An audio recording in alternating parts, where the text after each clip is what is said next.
Welcome to A9 TV. బ్రాహ్మణులను అన్ని రకాలుగా ఆదుకున్నది తెలుగుదేశం పార్టీ ప్రభుత్వమేనని, ఇప్పటి ప్రభుత్వం మాత్రం కొన్ని మతాలకు మాత్రమే ప్రాధాన్యత ఇస్తోందని ప్రకాశం జిల్లా ఒంగోలు మాజీ శాసనసభ్యులు తెలుగుదేశం పార్టీ ఒంగోలు అభ్యర్థి దామచర్ల జనార్దన్ రావు అన్నారు. ఒంగోలులోని gold and silver merchant association హాల్లో ఏర్పాటు చేసిన బ్రాహ్మణ ఆత్మీయ సమావేశంలో పాల్గొన్నారు. ఈ సందర్భంగా ఆయన మాట్లాడుతూ వైసీపీ ప్రభుత్వంలో అరాచకాలు పెరిగిపోయాయని, ఇళ్లను ఖాళీ స్థలాలను కబ్జాలు చేస్తూ అందరినీ భయభ్రాంతులకు గురి చేస్తున్నారని, ఎప్పుడు బ్రాహ్మణులు ప్రభుత్వ ఉద్యోగాలు చేస్తూ ఒక మేధావులుగా జీవించారని దామచర్ల అన్నారు. నిర్వహించారని, రాబోయే ఎన్నికల్లో తెలుగుదేశం పార్టీ అధికారంలోకి వస్తే రాష్ట్రంలో అరాచక పాలన పోయి ప్రశాంతమైన పాలన వస్తుందని దామచర్ల అభిప్రాయం వ్యక్తం చేశారు. ఈ కార్యక్రమంలో తెలుగుదేశం నాయకులు కుసుమ కుమారి, టీవీ శ్రీరామమూర్తితో పాటు పలువురు బ్రాహ్మణ సంఘం నాయకులు, అలాగే పెద్ద సంఖ్యలో బ్రాహ్మణులు కూడా పాల్గొన్నారు.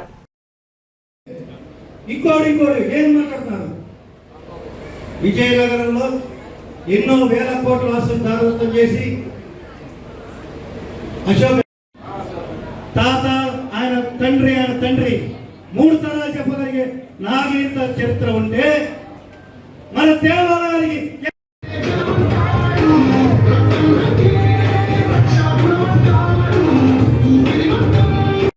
ఏర్పాటు చేయడం జరిగింది. అదేవిధంగా 170 నియోజకవర్గాల్లో ప్రతి నియోజకవర్గంలో మన బ్రాహ్మణులకు తీసుకున్నట్టమ్మా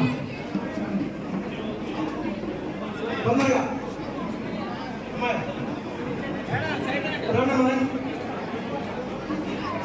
తీసుకున్నారండి.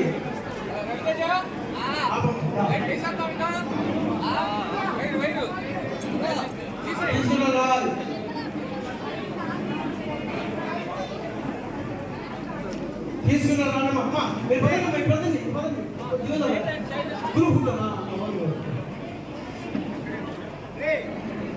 రావాలమ్మా. నెక్స్ట్ అందరూ ఉండండి, పక్కన పై భోజనాలు, అందరికీ భోజనాలు చాలా బ్రహ్మాండంగా విందు భోజనం చేశాము. పప్పు, నెయ్యి, కూర, సాంబారు, పెరుగు సూపర్ గా ఉన్న భోజనం అందరూ కొట్టారు. విలేకరులు, ప్రెస్ వారు, అందరూ మీడియా వారు, ఇచ్చేసిన పెద్దలు కూడా రాబాబు నవ్వుతారు. విందు భోజనం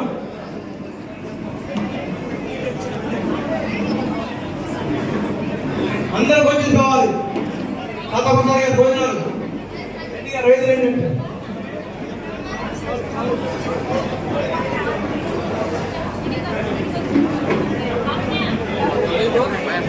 మన పెద్దలందరినీ బ్రాహ్మణ ఆధార్ అందరూ పਹੁంచాలి.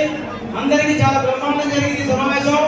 అందరికీ కమిటీ వారికి ధన్యవాదాలు, నమస్కారాలు. అందరూ పਹੁంచి చేరాలి. చాలా బాగా పనిచేశారు కమిటీ వారందరూ. అందరికీ నమస్కారాలు, ధన్యవాదాలు. ఇలాగే ఎలక్షన్ దాకా పనిచేయాలి. 13వ తారీఖు ఎన్నికలకి అందరూ యూనిట్గా ఎన్నికలు అయిపోయిన తర్వాత కూడా సంవత్సరానికి ఒకసారి ఎవరైతే ఉన్నారో పెద్దలంతా కూడా ఇలానే మీటింగ్ పెట్టాలి.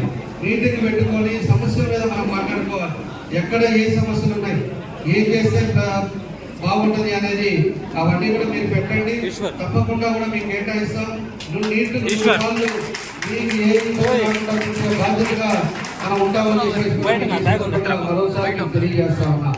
కాబట్టి దాని పద్ధతిలో ఏదైతే ఉన్నాయో మేనిఫెస్టోలో కూడా మళ్ళా పెట్టారు.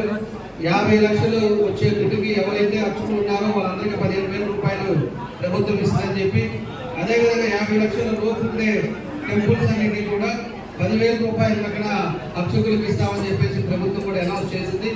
దాన్ని కూడా మీ అందరూ కూడా చేయాలని చెప్పేసి కూడా తెలియజేస్తా ఉన్నా. అదేవిధంగా అదివరకు మా తాతయ్య గారు కూడా ఎండోమెంట్ మినిస్టర్గా ఉన్నారు. మీ అందరూ కూడా తెలుసు. దేవాదాయ శాఖ మంత్రిగా ఉన్నప్పుడు కూడా దేవాదాయానికి సంబంధించిన గుళ్ళు ఎన్నిటికీ ఆయన చేశాడు.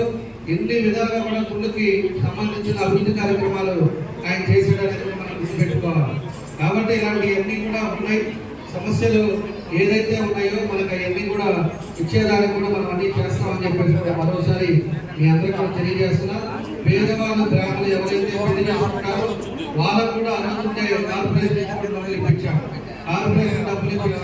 ఇవన్నీ కూడా కార్పొరేషన్ వచ్చిన తర్వాత ఏమేం చేస్తే బాగుంటుందో, ఎవరు పేదవాళ్ళు ఉన్నారో వాళ్ళందరూ కూడా నా వల్లే తప్పకుండా చేస్తానని చెప్పి మనస్ఫూర్తిగా మీ అందరికీ కూడా తెలియజేస్తాను. అదేవిధంగా బ్రాహ్మణ పొలాలు, ఆస్తులు ఎవరైతే లాక్కున్నారో, ఎవరైతే మీకు బిల్డింగ్లు కట్టకుండా అడ్డం పడుతున్నారో, మిమ్మల్ని కూడా డబ్బులు అడుగుతున్నారు, ఎవరైనా పేదవాళ్ళు ఇల్లు కట్టుకుంటున్నారంటే దానికి గంటల మాదిరి వచ్చేది, మాకు ఇంత కట్టాలి, ఇంత చెల్లిస్తేనే మీరు ఇల్లు కట్టాలని చెప్పి వాళ్ళు కూడా బెదిరించారు. అలాంటిది మేము తెలియజేస్తా. మేము ఉండే టైంలో 14-19లో ఏ ఇంటి దగ్గరికి ఎవరు రాలేదు. ఎంతో మంది అపార్ట్మెంట్లు కట్టారు, అపార్ట్మెంట్ దగ్గరికి ఎవరు పోలా, లేఅవుట్ వేశారు, వాళ్ళ దగ్గరికి ఎవరు పోలా. మేమంతా కూడా ఎవరు చేసుకున్నా వాళ్ళ వ్యాపారాలు చేశాం.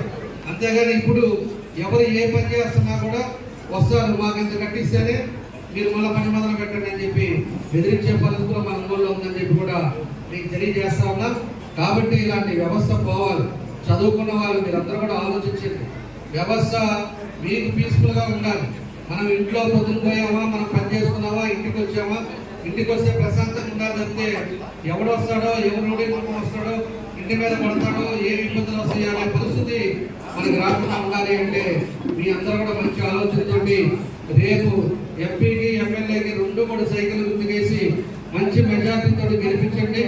తప్పకుండా కూడా మీకు అన్ని విధాలుగా అండగా ఉంటామని చెప్పి ఈ తెలియజేస్తా ఉన్నా.